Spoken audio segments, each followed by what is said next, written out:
그냥 마실래, 맞고 마실래.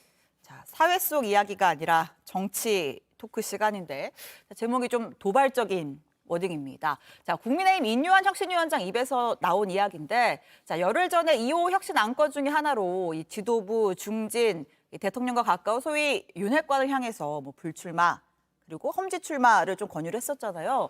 자, 그런데 이게 권유라서 그런 건지 당사자들 반응이 좀 없었습니다. 자, 인 위원장 좀 세게 나가기로 결심한 듯 보입니다. 권고 사항이었기 때문에 혁신안을 내지 않았기 때문에 받아들이지 않은 거고요. 결국은 굉장히 단도적으로 말씀드리면은 우유를 마실래 아니면 매를 좀 맞고 우유를 마실래 이런 입장입니다. 저는 안에서는 안 됩니다. 다 알아요. 당 안팎으로 다 알고 있어요. 자, 발언의 취지는 알겠으나 맞고 마실래 폭력은 안 되는 거 아닙니까? 꽃으로도 때리지 말라. 네. 물론 뭐 비유겠죠. 비유인데, 근데 일단 왜 뭐 우유와 매 이런 비유를 했는지부터가 좀 궁금하긴 합니다. 인유한 위원장께서 이제 정치 초보시고 예. 정치를 잘 모르시다 보니까 저런 표현을 쓰셨던 것 같은데 예. 정치권에서 우유 마실래, 매 맞고 마실래 하면요. 우유로 뺨 맞습니다. 아, 정치인들 네. 우습게 보실 수도 있는데 예. 여기 정글 같은 곳입니다. 예. 굉장히 노회하고요. 굉장히 많은 정책과 그런 수싸움에 능한 정치인들 보고 네. 이런 식으로 다루면 인유한 위원장이 오히려 매 맞고 우유 맞으실 거라고 저는 생각되고요. 비유는 좀 선을 넘었다. 그렇게 예. 생각하고 그리고 인유한 위원장께서 아마 의대 출신이시잖아요. 예. 의대가 나름대로 군기가 세고 생명을 다루는 그런 곳이다 보니까 예. 나름대로 군기가 세고 그런 문화에 아마 익숙하셔서 사랑의 매 뭐 이런 표현을 쓰셨던 것 같은데 네. 전혀 정치권하고 어울리지 않는 표현이었고 네. 저렇게 가다가는 저는 인유한 위원장께서 오히려 저희 정치인분들에게 되레 네. 당하시지 않을까 그런 생각이 있습니다. 어떻게 보였어요? 아니 우유 마실래라고 하면 못 마실 이유가 뭐가 있겠습니까? 근데 우유를 마시라고 하는 게 아니라 사실 내용은 희생양이 돼달라는 거잖아요. 아무도 희생을 안 하는 국민의힘에서 너가 희생양이 돼달라고 하니까 사람들이 지금 거부하고 있는데 네. 거기에 대한 그 정서가 뭔지 잘 이해를 못 하시는 비유인 것 같고 그리고 매 맞고 우유 마실래 이렇게 하셨는데 혁신위원회가 때릴 수 있는 매가 있습니까? 이제 그 부분도 좀 얘기를 해봐야 될 것 같은데, 매를 든다라고 했을 때 혁신위에게 그런 매를 들 권한이 있는지, 인사권이라든지 공천권이라든지 좀 정말 매에 해당할 만한 권한이 있습니까? 없죠. 그러니까 시청자 여러분들께서 이제 혁신위랑 비대위랑 공관이랑 이 정치 용어를 헷갈려 하실 수 있는데 네. 혁신위가 사실상 갖고 있는 권한은 없습니다.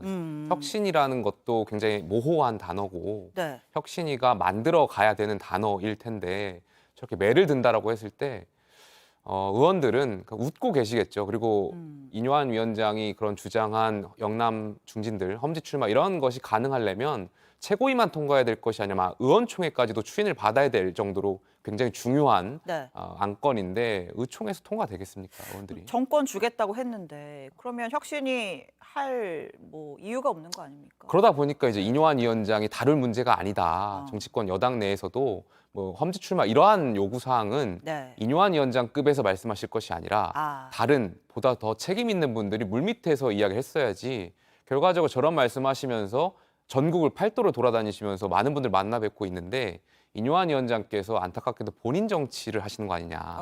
혁신위원장이라는 당의 위기를 구해야 되는 그런 굉장히 중요한 상황에서 본인 정치하고 본인 어떤 광파는 정치하는 것 아니냐. 이런 비아냥도 사실 있는 것도 사실입니다. 당 내부에서 굉장히 센 비판이 나오네요. 예. 그러니까 인현 위원장께서 가지고 있는 개인기로 사실 이제까지 정치 뉴스를 이끌어온 것은 국민의힘에게 도움이 되는 일이었다고 저는 생각해요. 예. 근데 그것에 어떤 알맹이가 없음을 이제 국민들이 알게 되는 거죠. 그러니까 국민들이 원치 않았던 당내 징계 취소 이런 것들은 됐지만 정작 국민들이 보기에 국민의힘의 기득권을 내려놓게 하는 일에는 인현 위원장이 전혀 그 어떤 소용이 없는 상태이잖아요. 그래서 앞으로도 이제 이런 사태가 이어지게 될 거라고 저는 생각되고 그러면 인현 위원장의 어떤 효용은 이걸로 다 하는 것이죠. 그러면 되려 국민들 입장에서는 이렇게라도 좀 바뀔 줄 알았는데 정작 예를 들면 국민들이 관심 가질 만한 고 최수근 상병에 대한 수사라든지 수사 외압이라든지 이태원 참사 유가족을 윤석열 대통령이 만날 것인가 아닌가 네. 이런 것들에 대해서는 인유한 위원장은 입도 한번 말하지 뻥끗하지 못한 채로 끝나게 되는 거예요. 그러면 되려 더 배신감이 크지 않겠습니까? 그러니까 정무적인 사안에만 집중할 건 아니다, 혁신이라는 게.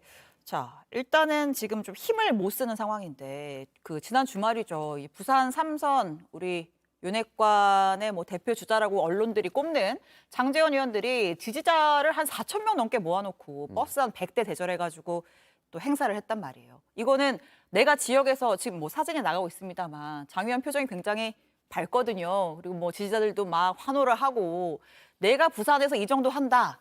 나를 내보내고 부산에 누굴 내세울 거냐. 이런 것처럼 좀 비춰지기도 합니다. 그런 어떤 이해를 예. 전 국민이 다 하실 텐데 인요한 위원장님만 못하고 계신 것 같아요. 그래서 더 안타깝고요. 제가 윤핵관이라고 하는 분들을 굉장히 세게 비판을 많이 해왔어요. 예. 그럼에도 불구하고 선거에 있어서만큼은 저는 이분들에 대해서 존중할 부분도 있다라고 생각해요. 예. 그 말씀하신 대로 버스 90대 띄우는 일이요. 여기 건지용 의원도 있지만 네. 정말 보통 일이 아닙니다. 저 버스 한 대에 45명 타실 거고 저분들이 시간 내는 것, 네. 그다음에 밥값, 간식값, 이 예산 들어가는 것, 예. 90대를 띄웠다? 이건 굉장히 어마어마한 일이라고 생각되고요. 제가 권성동 의원 말씀도 굉장히 많이 비판해왔는데 권성동 의원 같은 경우 지난 4년 전에 공천이 잘못되다 보니까 무소속으로 출마하셨어요. 무소속으로 출마하셔서 강릉에서 민주당 후보 꺾고 미래통합당 후보 꺾고 예. 1등으로 당선되신 분이에요. 그러니까 이런 분들이 과연 인요한 위원장이 험지로 가라고 해서 네. 그럴 권한이 있는지도 잘 모르겠고 그게 그게 민주공화적인 생각인가도 좀 의문이 들고요. 네. 곰곰하게 다시 한번 생각해 보셔야 될 지점이 있을 것 같습니다. 그러게요. 뭐 장제원 의원이 최근 한 언론 인터뷰에서 네, 방금도 나갔습니다만 뭐 사상을 끝까지 지키겠다라고 했고 주호영 의원 같은 경우에는 또 지난주에 왜 잘 되는 사람이 서울을 가야 되냐. 대구에서 시작했으니까 대구에서 마치겠다. 뭐 이런 발언들을 했는데 자, 혁신위의 향배 조금 더 지켜봐야 할 것 같고요.